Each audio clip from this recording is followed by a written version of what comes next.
চৈত্র সংক্রান্তি উপলক্ষে নেত্রকোনার কেন্দুয়ায় খনার মেলার আয়োজন করা হয়েছে। গ্রামীণ সংস্কৃতি ও কৃষিতে খনার বচনের তাৎপর্য তুলে ধরতে আঙ্গারোয়া গ্রামে মেলার উদ্বোধন করা হয়। মঙ্গলবার মঙ্গলঘর পরিসর আয়োজিত মেলায় গানে গানে তুলে ধরা হয় খনার বচন।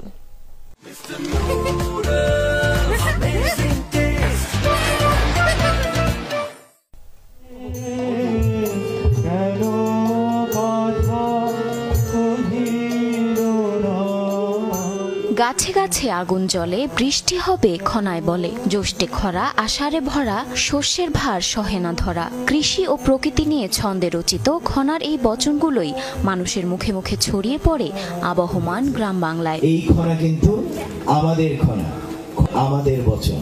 আনুমানিক ৮ থেকে ১২০০ শতাব্দীর মধ্যে রচিত জ্যোতির্বিদ্যায় পারদর্শী এক বিদুষী গ্রামীণ নারী রচনা করা এই ছড়াগুলো।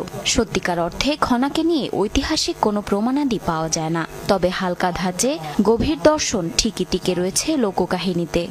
খনা আমাদেরকে এটাই বোঝায় যে যতই নিপীড়িত হোক, একজন মানুষকে যতই নির্যাতন করা হোক, একজনের প্রজ্ঞা তাকে কোনোদিন হত্যা করা যায় না। সংকটময় অবস্থা আমাদের, সেখান থেকে উত্তরণের জন্য একটি মুক্তির বার্তা হচ্ছে আসলে খনা।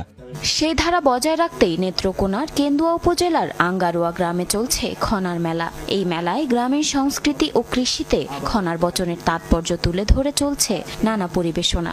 চৈত্র সংক্রান্তির সূর্যোদয় থেকে পহেলা বৈশাখের সূর্যোদয় পর্যন্ত চলবে এই মেলা। মেলা ভালো লাগছে, যেহেতু হচ্ছে যে আমাদের সংস্কৃতি নিয়ে কথা হচ্ছে। খনা আসলে বাংলার সাথে ভীষণভাবে আমাদের প্রাণ প্রকৃতির সাথে জড়িয়ে আছেন। মেলায় সাংস্কৃতিক অনুষ্ঠান ছাড়াও থাকছে কৃষির বিভিন্ন উপকরণের প্রদর্শনী, রয়েছে কৃষকদের মধ্যে দেশীয় বীজের বিনিময় অনুষ্ঠান। ব্যতিক্রমী এই মেলা দেখতে দূর দূরান্ত থেকে ছুটে এসেছে নানা বয়সী মানুষ। খনা আছে জনে জনে, খনা আছে সব জীবনে। জীবন বাস্তবতার এই সত্য উপলব্ধি করে এখানে আসা। বাংলাদেশ না, শুধু ভারতীয় উপমহাদেশে যে এরকম একটা মেলা, এটা এই প্রথম। কৃষি নির্ভর দেশে খনার বচনের গুরুত্ব কৃষকদের কাছে তুলে ধরতেই এমন আয়োজন, বলছেন আয়োজকরা। আমরা আসলে কৃষি নির্ভর বাংলাদেশে কৃষকদের কাছে একটি মেসেজ পৌঁছে দিতে চাই, যে মেসেজটি হাজার বছর যাবৎ খনার নামে প্রচলিত আছে। এ ধরনের মেলা বড় পরিসরে আয়োজনের দাবি জানান মেলায় অংশগ্রহণকারী সহ স্থানীয়রা।